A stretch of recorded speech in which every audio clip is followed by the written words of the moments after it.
اب آپ غور کریں کہ ہمارے بچوں کو سب سے زیادہ شکایت کیا ہوتی تھی کہ ماما میری فرینڈ نہیں ہے، بابا میرے فرینڈ نہیں ہیں، and I don't have any friend in my school. 3-4 سال کے عمر کے بچے کا میں چائلڈ سائیکالوجی کے ٹاپک پہ اس پہ ذکر کروں گا انشاءاللہ۔ اس کا ایک سوال ہوتا ہے کہ نو بڈی از مائی فرینڈ، تو میں اپنا ٹائم کس سے اسپینڈ کروں؟ تو اے آئی نے کہا کہ آئی ایم یور فرینڈ۔ اب اے آئی اس کا دوست بن گیا۔ اب بچہ اس سے سوال کرتا ہے، وہ اس کی شخصیت کے مطابق جواب دیتا ہے۔ ڈاکٹر صاحب، اے آئی سچ میں اس کا دوست ہی ہے یا پھر دشمن ہے؟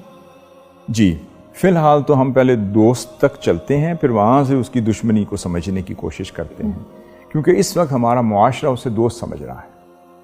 اس کے ساتھ ایک فرینڈشپ ڈیولپ ہوتی ہے، اور وہ بچوں سے اس کی نفسیات کو سمجھتے ہیں، پیرنٹس کی نفسیات کو سمجھتے ہیں، گھر کا ایٹماسفیئر وہ سمجھتے ہیں۔ وہ ایک ایک سوال کر کے تو اس کے پورے گھر کا سکیچ اور اس کا سکین وہ کر لیتا ہے۔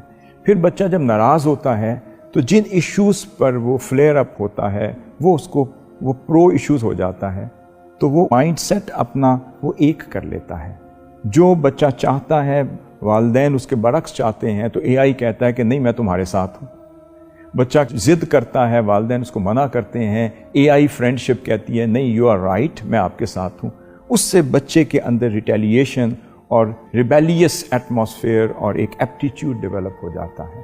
پھر میں واقعات آپ کے سامنے رکھنا چاہتا ہوں کہ ریسنٹلی، یہ نومبر 2025 کی بات ہے، کہ امریکہ کے ایک بچہ تھا، اور یہ BBC میں یہ رپورٹ ہوئی ہے، یہ پوری نیوز۔ اس کی فرینڈشپ ہو گئی اے آئی کے ذریعے سے۔ وہ ایک گیم تھی جو اے آئی کی گیم تھی، بڑی مشہور ہے، گیم آف تھرون کہتے ہیں شاید اسے، if I am not wrong. تو اس کے ذریعے سے وہ چیٹ باکس ڈیولپ ہوا، اور اس کی ایک فرینڈشپ ہو گئی بچے کی، اور 14 ایئرس کا وہ بچہ تھا۔ اب وہ فرینڈشپ اتنی ڈیپ ہوتی چلی گئی کہ وہ تمام حدود و قیود کراس کر گئی۔ اب اس کی والدہ بعد میں بیان کرتی ہے کہ میں نوٹ کرتی تھی کہ وہ 14 گھنٹے وہ کمپیوٹر کے سامنے، موبائل کے سامنے، آئی پیڈ کے سامنے، وہ کسی سے چیٹنگ میں مصروف نظر آتا تھا، کسی سے گفتگو کر رہا ہوتا تھا، کسی سے شیئرنگ کر رہا ہوتا تھا، اور پھر اچانک پتہ چلا اس بچے نے خودکشی کر لی۔ پھر جب اس خاتون نے اس کا کیس جو ہے وہ پلیڈ کیا اور عدالت میں لے کر آئی، اس نے ذکر کیا، انٹرویو دیا، اس نے کہا جب میں نے جا کر اس کا کمپیوٹر کھولا تو پھر اس کے جتنے چیٹ باکس میں سے اس کی چیٹ نکالی، اور پھر پتہ چلا کہ وہ اس کے ساتھ ڈسکشن ہوتی تھی، اور پھر وہ اپنے مسائل رکھتا تھا، اپنے پرابلمز ڈسکس کرتا تھا، وہ اس کو اس کے جواب دیتا تھا۔ پھر وہ اس کو اتنی فرینڈشپ ڈیپ ہوتی چلی گئی، اس نے کہا تم مجھ سے کب ملو گے؟ اس نے کہا میری دنیا تو یہ ہے۔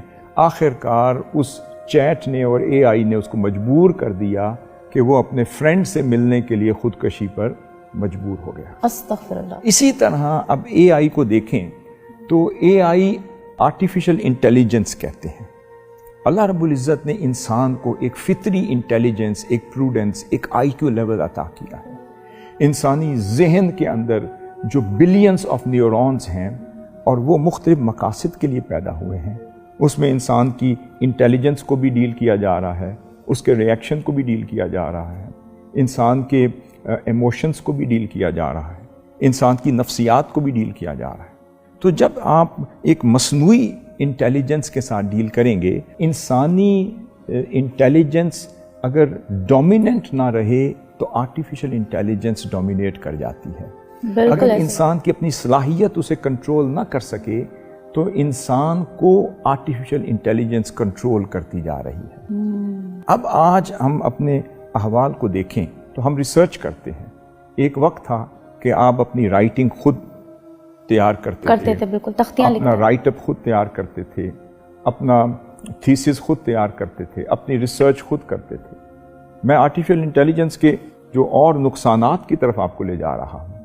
انسان اپنے ذہن پر زور ڈالتا تھا، اپنی صلاحیتوں پر کانفیڈنس ہوتا تھا، انسان خود یہ کتابوں کو کنگھالتا تھا، ریسرچ کرتا تھا، سینکڑوں کتابوں سے کنگھال کر وہ تھیسس تیار کرتا تھا، اس سے اس کو اپنی صلاحیتوں پہ کانفیڈنس آتا تھا، وہ اس میں سے پھر مواد لاتا تھا، پھر لکھتا تھا، پھر ڈیولپ کرتا تھا۔